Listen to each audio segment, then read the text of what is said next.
सैफ साहब, सबसे पहले तो ये बताइएगा कि आज ज़ाहिर खबरें ये भी हैं कि केपी असम्बली भी तहलील कर दी जाएगी। कब तक सर असम्बली मूव हो जाएगी? जी, आज रात 10 बजे के करीब इंशाल्लाह यही इरादा है कि वज़ीर आला खैबर पख्तूनख्वा समरी गवर्नर साहब को भिजवा देंगे। उसके बाद आपको पता है आईनी तकाजा यही है कि 48 घंटे के अंदर अगर गवर्नर ने साइन कर दिए तो असम्बली तहलील हो जाएगी, वरना 48 घंटे बाद खुद ब खुद हो जाएगी। तो आज रात को हम मूव करेंगे। हाँ, ठीक है। लेकिन इसमें बशीर साहब एक चीज़ बताइएगा, गवर्नर साहब का स्टेटमेंट मुझे याद आ रहा है, भी उन्होंने कल का था स्टेटमेंट, जिसमें उन्होंने कहा था कि जी मैं इतनी आसानी के साथ मैं इसका हिस्सा नहीं बनूंगा क्योंकि ये तो जमहूरियत के ख़िलाफ़ है, असम्बलियों के ख़िलाफ़ है। तो ज़ाहिर है उनको पता है, तजर्बा तो बताता है पंजाब का सामने रखते हुए कि नहीं तहलील करेंगे तो ऑटोमेटिक हो जाएगी। तो मुझे मैं ये पूछना चाह रहा था आपसे कि आपका क्या ख्याल है कि ये फॉलो करेंगे, क्योंकि गवर्नर तो मरकज़ का लगाया हुआ है, वही करेंगे जो पंजाब में हुआ। जी, बज़ाहिर तो यही लग रहा है कि गवर्नर साहब की जिस तरह स्टेटमेंट्स और बयानात सामने आए हैं उससे तो यही अंदाजा हो रहा है कि शायद वो साइन नहीं करेंगे और ऑटोमेटिक डिसोल्यूशन की तरफ, यानी आफ्टर 48 आवर्स जो है वो इसको पंजाब असम्बली का जो प्रोसेस था उसी को ही फॉलो करेंगे। लेकिन उससे अब फर्क नहीं पड़ता है शान साहब, वो चाहे साइन पहले कर दें या 48 घंटे वेट करके ऑटोमेटिक डिसोल्यूशन की तरफ जाएं। बात तो वही है ना कि प्रोसेस एक बार सीएम इनिशिएट कर दें और साइन करके समरी आगे भिजवा दें एडवाइस टू द गवर्नर, तो वो मेरे ख्याल में बस फिर तो नतीजा तो एक ही है ना, चाहे जो भी रास्ता इख्तियार किया जाए। चलें, इसके बाद अगला मरला बशीर साहब, क्योंकि आपकी मरकज़ पे भी नज़र है, सब जगहों पे नज़र है, माशाल्लाह चीज़ों को बड़ी अच्छी तरह समझते हैं सियासी मामलात को। अभी जो सिनेरियो बिल्डिंग लोग कर रहे हैं वो ये कर रहे हैं कि जी अब पीडीएम तो बैकफुट पे चली गई है, उनके लिए मुश्किलात पैदा हो गई हैं। पार्टी के अंदर पीएमएलएन के अंदर भी झगड़े हैं, ब्लेम गेम वाला सिलसिला पीडीएम के अंदर शुरू हो गया है। आपको अभी क्या लगता है कि ये मामला, उनकी पूरी कोशिश, जो खबरें आ रही हैं कि मामले को ड्रैग किया जाएगा, ये जो बात हो रही है कि जी अप्रैल में इलेक्शन ज़रूर करवाए जाएंगे, और फवाद चौधरी साहब कहते हैं जी 90 दिन से एक दिन भी हमें मंजूर नहीं, बल्कि वो कहते हैं ये तो अपना रमज़ान से पहले भी इलेक्शन हो सकते हैं। तो मेरा सवाल बशीर आपसे है कि आपको लगता है कि पीडीएम के पास अब कोई कार्ड ऐसा बाकी रह गया कि मामले को डिले कर सके? देखें, पॉलिटिकल मैनूवरिंग की तो ये भरपूर कोशिश करेंगे, उसकी कुछ वजूहात भी हैं। एक तो इलेक्शन के लिए पीडीएम तैयार नहीं है। दूसरी बात यह है कि इलेक्शन को अभी ये अपने से दूर इसलिए रखना चाह रहे हैं, उस गेम में जाना नहीं चाह रहे, उसको अवॉइड कर रहे हैं इस वजह से कि इनके आपस के रैंक्स में वो कोहेजन और यूनिटी नहीं है जो होनी चाहिए किसी भी एलाइड उसमें, किसी भी अलायंस में। आपको पता है कराची के इलेक्शन में भी ब्लेम गेम हुई है। वो सोमरो साहब जो जेयूआई वाले हैं उन्होंने पीपल्स पार्टी पर इल्जाम लगाए और पीपल्स पार्टी ने मतलब अपने इत्तेहादियों पे, एमक्यूएम का भी, आपको ये एक मामूली सा एक वो जिसको कहते हैं ट्रेलर था कराची का इलेक्शन। जब कौमी सतह पर अगर इलेक्शन आते हैं तो उसमें तो इनकी आपस में हल्कों पे लड़ाई शुरू हो जाती है कि कौन सी पार्टी को कितने। और दूसरा इम्पोर्टेंट जो इशू है वो ये है कि जो डिले का की पॉसिबिलिटी, इम्कानात जो है वो ये हैं कि शायद इलेक्शन कमीशन को इस्तेमाल करके ये कोई ऐसा जवाब तराशें जिसकी वजह से ये इलेक्शन के प्रोसेस को डिले करने की कोशिश करें। मेरी राय में ऐसा होना आसान नहीं है। ठीक है। अच्छा सैफ साहब, ये पिछले कुछ दिनों से हम देख रहे थे PTI back to back surprises दे रही थी जो गवर्नमेंट है उसको, लेकिन अभी विफाकी हुकूमत ने आपको सरप्राइज दे दिया है सर। खबरें ये आ रही हैं कि स्पीकर कौमी असम्बली ने पीटीआई के 35 मजीद अरकान को डी नोटिफाई कर दिया है। कल तक तो आप असम्बली में आने की बात कर रहे थे, बैठने की बात कर रहे थे, फवाद चौधरी साहब तो 3 ओहदे भी मांग रहे थे, तो ये तो 35 लोगों को मजीद इन्होंने डी नोटिफाई कर दिया है। देखें सोनिया, मैं तो समझता हूँ कि ये सरप्राइज नहीं है, it was very much expected. जिस तरह की ये चालाकियां और शातिराना चालें ये कर रहे हैं या चलाने के माहिर हैं, तो वो इन्होंने जाहिर है अपने गुर तो इस्तेमाल करने। और ये जो असेंबली से इस्तीफों का प्रोसेस और इस्तीफों की मंजूरी को इन्होंने डिले किया हुआ था, तो वो इन्हीं दिनों के लिए रखा हुआ था कि अगर इस तरह की कोई मूव होती है तो उसको काउंटर करने के लिए इनके पास कोई रास्ता हो। आपको पता है इससे पहले अक्टूबर में इन्होंने 9 हल्कों में ज़िमनी इलेक्शन करा दिया। अब 9 हल्कों में क्या तुक बनती है कि आप 9 हल्कों में कराएं, लेकिन कराया। तो ये तो फेस नहीं कर पा रहे। और अब कौमी लेकिन सैफ साहब, आप ये कह रहे थे कि हम निगरान सेटअप के लिए हम जाएंगे, लेकिन ख्वाजा आसिफ साहब का मैं बयान पढ़ रही थी, उन्होंने कहा कि अगस्त तक तो हमने निगरान सेटअप के हवाले से कोई बात ही नहीं करनी।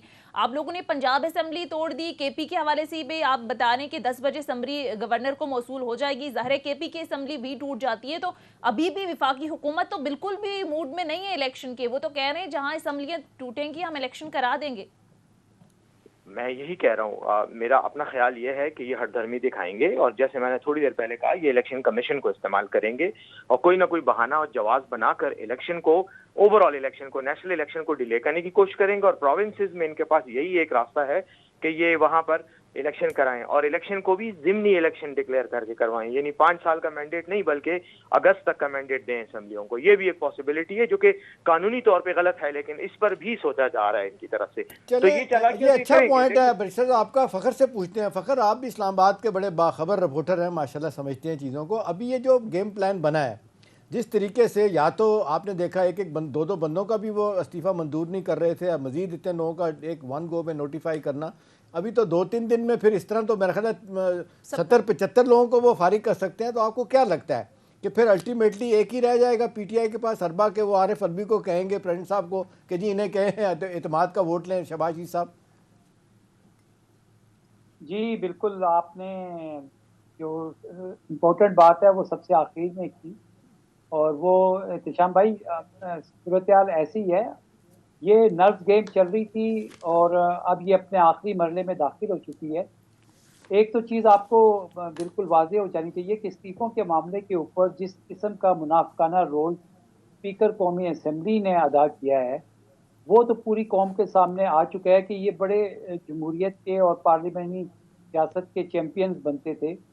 और अभी जिस तरह से ये मरलावार इस्तीफ़ों को एक्सेप्ट कर रहे थे, इससे ये सारा मामला जो है इस वक्त इस्लामाबाद के अंदर एक कॉन्स्टिट्यूशनल क्राइसिस जो है उसकी तरफ जा रहा है। उसकी वजह ये है कि कल आपने देखा कि राना सनाउल्लाह साहब ने, जब इमरान खान का ये बयान आया कि वो असेंबली में वापस जाएंगे, तो उन्होंने कहा हम आपको वेलकम करते हैं।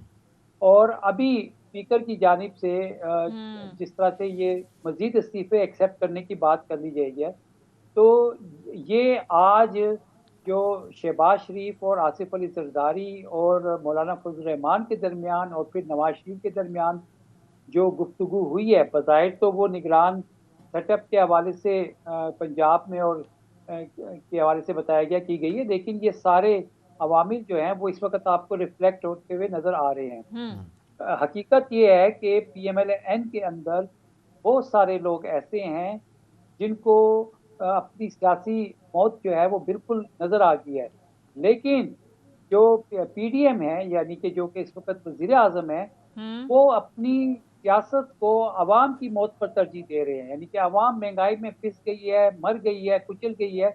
आपने अगर गन्ने का रस निकालने वाली मशीन देखी हो, तो इस तरह का सीन इस वक्त अवाम के साथ है कि उसको पीसा जा रहा है और उसका हर तरह से जो है ना ट्यूमर निकाल दिया गया है। ये चलेगा नहीं, क्योंकि मैं एहतशाम भाई ने क्योंकि कहा है कि इस्लामाबाद की खबर बता दें, तो खबर फिर मैं आपको यही बता रहा हूँ कि इलेक्शंस का फैसला कर लिया गया है। अब अगर ये सीधी तरीके से बात नहीं मानेंगे, यानी सीधी तरीके से घी नहीं निकलेगा, तो टेढ़ी उंगली करके निकाल दिया जाएगा।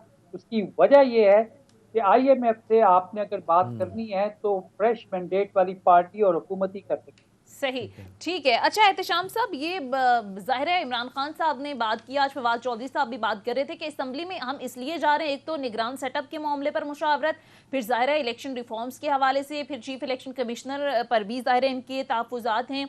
तो अब ये जो मौजूदा स्पीकर के हवाले से खबर सामने आई, 35 मजीद लोगों को डी नोटिफाई कर दिया, जिस तरह से आप बात करें कि मजीद भी लोगों को कर लेते हैं, तो फिर सर ये अगर इलेक्शन हो भी जाते हैं तो पाकिस्तान तहरीक इंसाफ तो इसी इलेक्शन कमीशन के अंडर इलेक्शन होंगे, इनकी तो कोई बात मानी नहीं जाएगी बगैर मुशावरत, फिर ये सारा अमल आसानी से कर लेगी गवर्नमेंट।